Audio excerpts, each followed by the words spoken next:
Lesson 1 6. We're going to be talking about comparing decimals today.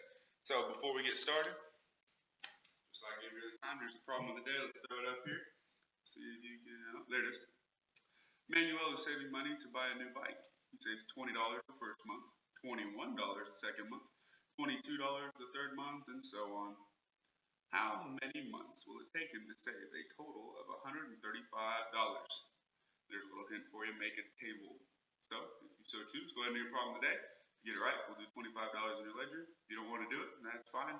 We will get started in the lesson. Alright, so, again, we're talking about place value. That's what this whole topic has been about.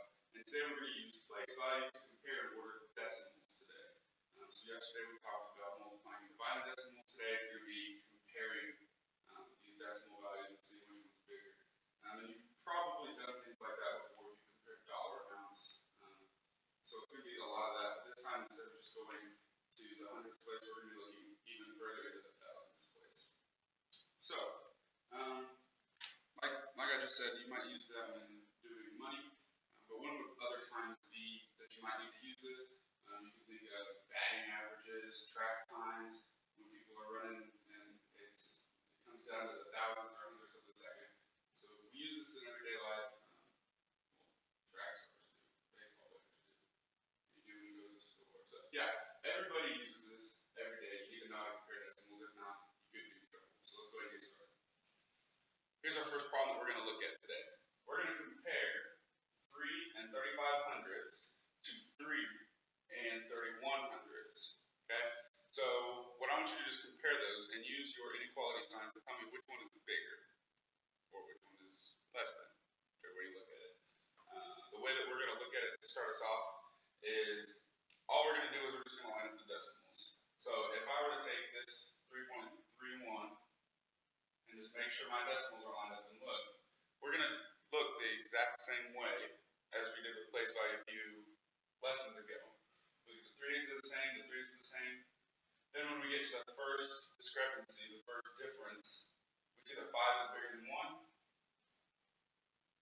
So 3 and 35 hundredths is bigger than 3 and 31 hundredths. You could also look at it as, well, would you rather have $3.35 or $3.31? That's another way. And that's because $3.35 is larger. Hopefully you can see my decimals today. I know we were slacking. So we'll go ahead and jump into this lesson now. Okay, so I went ahead and drew a number line on the board. And if you could, go ahead and copy that down in PBIL. You can pause it if you need to, but I'm also going to be talking a little bit about it, so you can just look at it and listen. What we have here is a number line, and it's going to compare decimals like the ones that we just had, the 3.35 and 3.31, or 3 and 35 hundredths and 3 and 31 hundredths. So what's the interval between each tick mark? Well, if you look, our main gap from 3 and 3 tenths to 4 and 4 tenths, the main gap is 1 tenth. And if we use what we know about place value, there's 1, 2, 3, 4, 5, 6, 7, 8, 9 in between. And so since there's 1, 2, 3, 4, 5, 6, 7, 8, 9, 10 gaps because of the 9 tick marks, we divided this by another value of 10. So in between each one of these is another hundredth. So from gap to gap to gap to gap to gap, these are all 100ths. How many tick marks are going to be between 3 and 31 hundredths and 3 and 4 tenths? So if we were to fill in our number line and continue,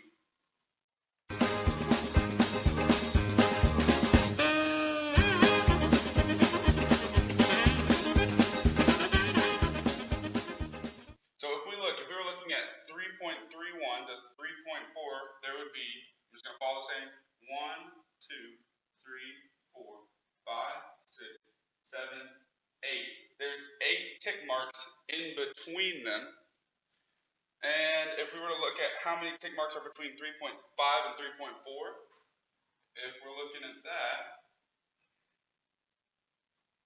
we would have between them, there's 1, 2, 3, 4. There's 4 between them there. So what we can do is we can use a number line like this to see which number is going to be greater. And all we have to do is look and see the number farther to the right is going to be greater. So we have 3.3 or 3 3/10 and 3 4/10. 3 4/10 is further to the right, so 3 4/10 is going to be greater. And 3 37/100 is greater than 3 35/100. We can use this number line to determine which number is going to be greater. So if we remember our original problem that we had,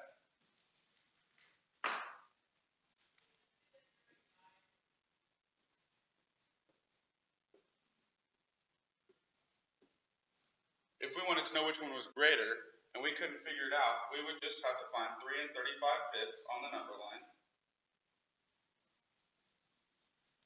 and 3 31/100 on the number line and determine which one is further to the right. Well, 3 35/100 is further to the right, so it is greater.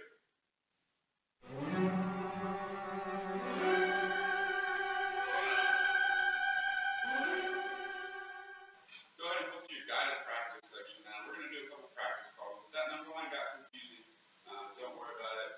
All you really, that was just to kind of show you what we're getting into, what it visually looks like. Hopefully, break it down for those of you that needed it visually. If you just can think of it in numbers and that's not going to affect you and not confuse you more, then just work with numbers and we'll move on from there. So here's number 1 for our guided practice.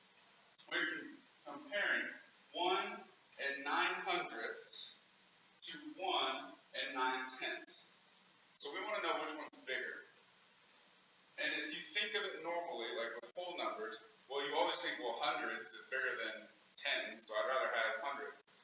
But let's not get too quick on this. Let's see. When we're comparing decimals, all we're going to do is just line up the decimals and just compare them the same way that we know to do from left to right. So let's look and see. If we line them up, 1 9/100 compared to 1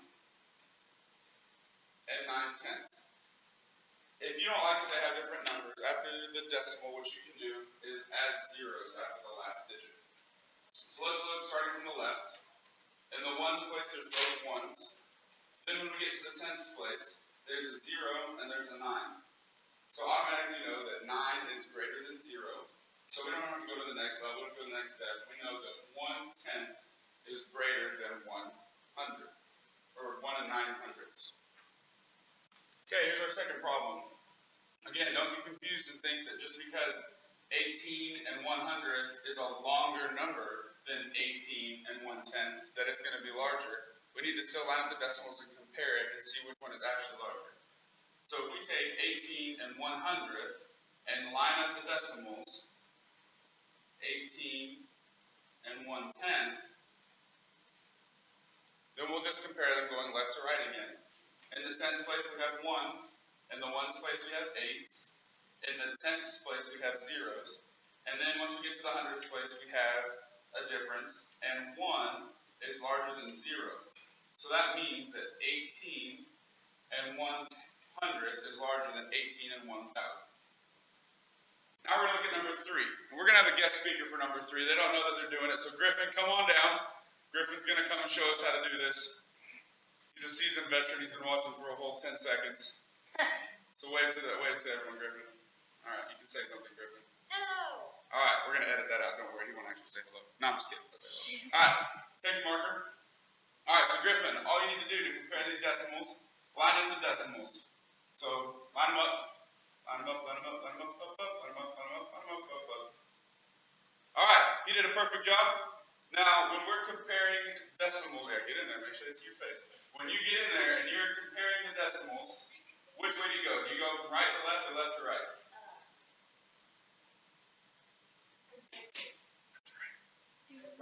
Left to right, perfect. So we're going to go left to right. So, in the ones place, Griffin, line them up. We've got 7s. Griffin, are these numbers the same? No. Which one's bigger? This one. This one. So which way does our inequality sign go? Beautiful. And that's number 3. We're going to move on to number 4. Thank you, Griffin. Well done. Oh, I was going for a high five. He left me stranded. We're moving on to number 4. Okay, so here's number 4. Could throw you a curveball, but Emma's going to come up and show you how to do it. So, yeah, what? Isn't that crazy? All right, so here we go. Here's number 4. So the first step in comparing decimals, all we have to do is line up the decimals. So Emma, could you line up those decimals for us, please?